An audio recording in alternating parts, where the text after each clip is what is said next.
Hello বন্ধুরা, welcome to my channel dream job ডাব্লিউপিতে সবাইকে স্বাগত জানাই। আশা করি সবাই ভালো আছো, সুস্থ আছো। তো আজকে চলে এসেছি নতুন কিছু আপডেট নিয়ে নতুন একটি ভিডিওতে।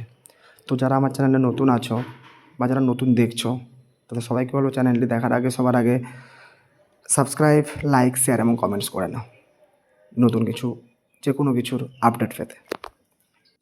তো চলো শুরু করা যাক আজকের মেন ভিডিওতে। আশা করি তোমরা থাম্বনেল থেকে বুঝেই গেছো যে আমি আজকের এই ভিডিওটা কী নিয়ে বা কী নিয়ে আলোচনা করতে চলেছি। প্রথমে জানাই ইডাব্লিউএস কেস।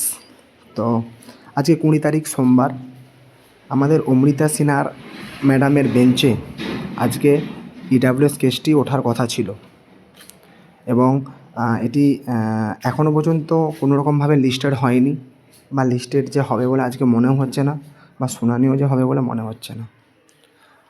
তো এটি অত্যন্ত দুঃখজনক একটা বিষয়, কিন্তু সবাইকে বলবো দুঃখ পাওয়ার কিছুই নেই।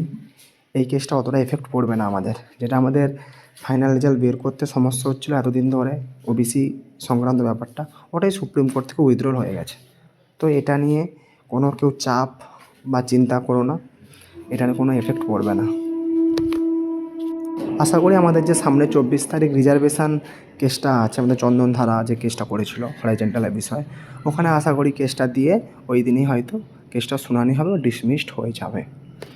তো এবার আসি ওবিসি সংক্রান্ত ব্যাপারটা। আমাকে বলছে দাদা যে 17% হিসেবে রেজাল্ট আসবে না 7% হিসেবে রেজাল্ট আসবে।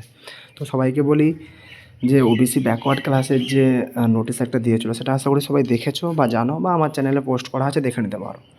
ওখানে বলে দেওয়া আছে যে 22/5/2024 এর আগে যত নোটিফিকেশান বের হয়েছিল সেগুলো 17% হিসেবেই আসবে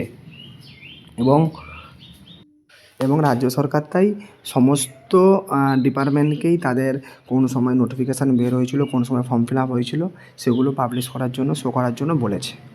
তো আমার মতে 99% আমাদের যে ডাব্লিউপি ফাইনাল যে মেরিট লিস্ট, সেটা 17% হিসেবেই আসার কথা এবং এরপরে যত রিক্রুটমেন্ট আসবে ডাব্লিউপি হোক যাই হোক, সব 100% রোস্ট অনুযায়ী 7% হিসেবেই আসবে।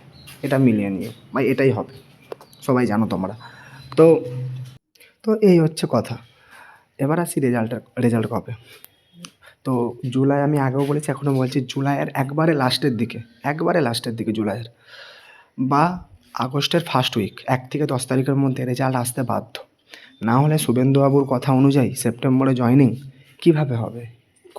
কোনোভাবে সম্ভব না। এরপরে ভিআর আছে, মেডিকেল আছে, এগুলোও তো করাতে হবে, তো কোনোভাবে সম্ভব না। তো তোমরা এইটা ধরেই চলতে পারো যে রেজাল্ট 1 থেকে 10 তারিখের মধ্যে আগস্টের মাস্ট আসবে, ঠিক আছে? তো তোমরা বর্তমান আমাদের রাজ্য সরকার এবং পিআরবি বোর্ডের উপর ভরসা বিশ্বাস রাখতে পারো। তো এই হচ্ছে আমাদের আপডেট। চলো দেখা হচ্ছে নতুন কিছু আপডেট নিয়ে নতুন কোনো ভিডিওতে। ভালো থেকো, সুস্থ থেকো, টাটা।